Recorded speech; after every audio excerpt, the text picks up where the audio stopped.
Black Adam. This is the realization of Dwayne Johnson's decade-long dream to play the Shazam villain Black Adam. Though, in good Dwayne Johnson fashion, he's not really playing a villain here, it's more of an anti-hero. In ancient Kahndaq, Teth Adam was bestowed the power of the gods. Having used those powers for vengeance, he was then imprisoned. 5,000 years later and now free, Black Adam has his unique form of justice challenged by the modern day heroes that are the Justice Society. I've done my best to stay away from other people's reviews for this film so far, as I wanted to go into this without being affected by other people's opinions. This movie isn't average or what I would synonymise with being forgetful. No, this movie is frustratingly conflicting. When it's good, it's bloody great, and when it's bad, it is eye-rollingly painful. First and foremost, with what worked for me, and for me the biggest win of this film was the quality of the action we had here. Some very well stylized and choreographed fight scenes, which put Black Adam in quite a few different scenarios which best showed off his powers and personality of sorts. The CG for 90 to 95% of the time was also very much on point, but there was only a few moments towards the end of this film which I felt like were particularly challenged by that VFX department. Most of this movie was undoubtedly stunning, and there was plenty of shots that you could have paused on and probably taken it away as a poster or a wallpaper. I do feel like we got a very good amount of action in here though, more than I was particularly expecting.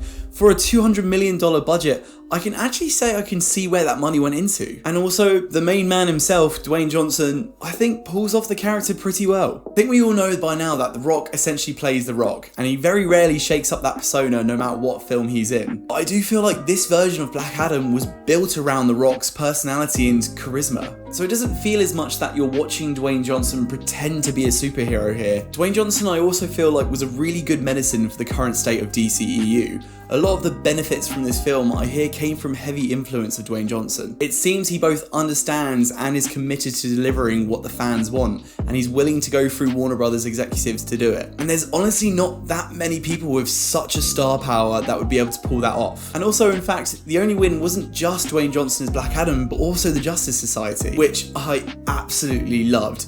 Each one of them was visually interesting and had a big presence on screen every time they showed up. And they were in it for a huge chunk of the film as well. Aldis Hodge as Hawkman and Quintessa Swindell as Cyclone were awesome. And also Noah Centineo's Atom Smasher was surprisingly fun on screen as well. Very Tom Holland Spider-Man-esque. And all Justice Society members had this great chemistry between each other. But my God, Pierce Brosnan's Dr. Fate was incredible. It felt like he put far more effort and seriousness into the character that was probably even required. But his out of suit moments combined with incredible visuals for his suit and powers meant that he was just an absolute standout whenever he was on screen. This movie was definitely at its best when these 5 characters were interacting in various forms throughout a storyline which I thought for the most part worked pretty well. But anything outside of these aspects of the film was dire. Any supporting cast outside of the heroes and villains were unfortunately such an eyesore to deal with. They were always just so awkward and comfortable to watch, and they would just constantly vomit exposition dialogue all over the place. And speaking of which, while the action might be some of the best that the DC has had,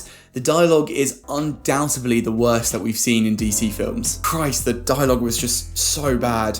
And the main kid in this film, and it's probably not even his fault, but was just unbearable. His character should have been taken out of the story completely. The story would have been absolutely fine without him. He was clearly used as cheap sentimental material for Black Adam. I'm also fairly certain every single line of his was added in post, and nearly all of those lines were added in poorly. A lot of them didn't even sync up with the lips, and a lot of them didn't even sound like they were recorded in the right environment. For example, if he was running through a busy market being chased by bad guys, his voice when he was saying the lines would sound like he was reading a book out loud in a library. It was just very jarring, and unfortunately, even with the characters I did like in this film, their dialogue still wasn't that great. If I had a shot every time this movie told me that Black Adam wasn't the hero we thought he was, or he's not a good person, or he kills people, I would have been blackout drunk by at least halfway through this film. We are literally being shown the points you're trying to make. You don't have to tell us every 5 minutes. They really want to sell Black Adam being this dark knight that we need because he's willing to break the rules, where essentially the only reason we need him in this because he's strong as Superman. Especially in this DC universe, Black Adam's not even that evil anyway. I'm pretty sure Superman's killed more innocent people in Man of Steel, albeit by accident. But anyways, I do fortunately think that the pros of the action and the heroes does outweigh the blunder of the overall dialogue. The story also has some great turns in as well, and as long as you go into this knowing you're going to have to be patient in those dialogue heavy scenes, you'll definitely be rewarded with some memorable action moments. And with that, I would recommend this because I think the pros are well worth catching on a big screen. I'm definitely excited to see more of this character, and there's plenty of moments in this film that I'd love to rewatch, just maybe on mute sometimes.